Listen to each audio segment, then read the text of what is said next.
आप सभी ने रणवीर सिंह और दीपिका पादुकोण की बाजीराव मस्तानी को खूब सराहा होगा।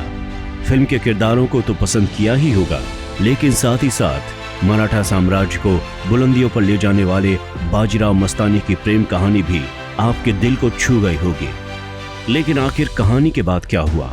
बाजीराव और काशीबाई का विवाह, बाजीराव मस्तानी की प्रेम कहानी, ये सब तो हमने देखा ही, लेकिन इस कहानी के बाद क्या हुआ ये बहुत कम ही लोग जानते हैं। साल 1746 ईस्वी में बाजीराव ने अपने महल शनिवार बाड़ा का निर्माण करवाया था। बाजीराव की मृत्यु के पश्चात शनिवार बाड़ा में अधिकार को लेकर लड़ाई शुरू हो गई। नारायण राव नाना साहिब पेशवा के सबसे छोटे पुत्र थे। अपने दोनों भाइयों की मृत्यु के पश्चात नारायण राव को पेशवा बना तो दिया गया, लेकिन उम्र काफी कम होने की वजह से सत्ता का संचालन रघुनाथ राव और उनकी पत्नी आनंदी को ही सौंपा गया।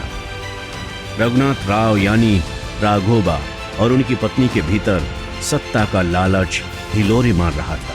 वे साम्राज्य की देखभाल नहीं, उसे हथियाने के सपने देख रहे थे। दोनों कुछ भी करके नारायण राव को अपने रास्ते से हटाना चाहते थे। राघोबा और आनंदी की ये हसरत किसी से छुपी नहीं थी।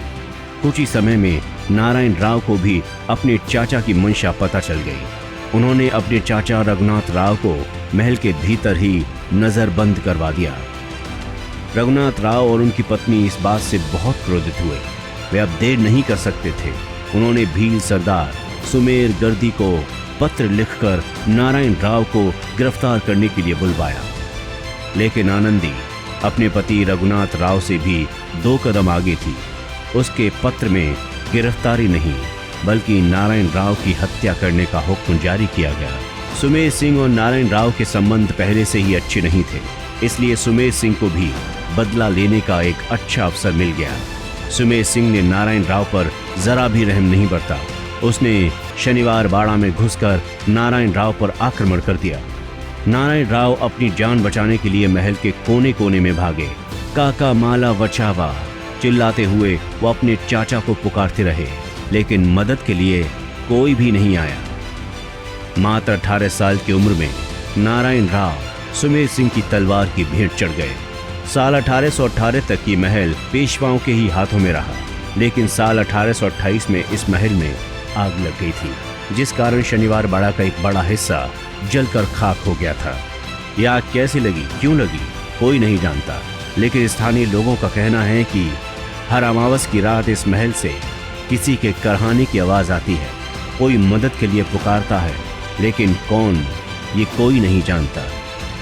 बहुत से लोग कहते हैं कि आज भी इस महल में नारायण राव की आत्मा कैद है, जो मौत का बदला तो नहीं ले पा रही, लेकिन मदद की तलाश जरूर कर रही है। किसी समय में जो महल अपनी कारीगरी, अपनी बनावट और संरचना के लिए जाना जाता था, आज वही महल अपने भीतर होने वाली पारलौकिक घटनाओं के चलते देश के भूतहा स्थानों में शुमार हो गया है। और यहाँ पर लोग इसलिए नहीं जाते कि ये पेशवाओं की भूमि रही है, बल्कि इसलिए जाते हैं कि यहाँ पर भूतों की आवाज़ कैसे आती है।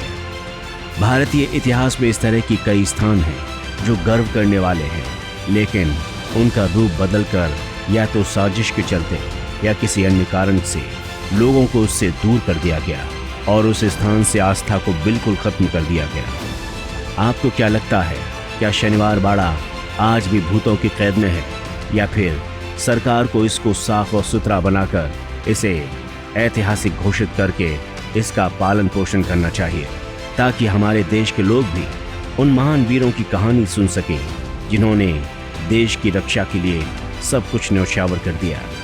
वाह फैक्ट्स में आज के लिए बस इतना ही। आपको ये वीडियो कैसा लगा जरूर बताएं कमेंट सेक्शन में। नमस्कार।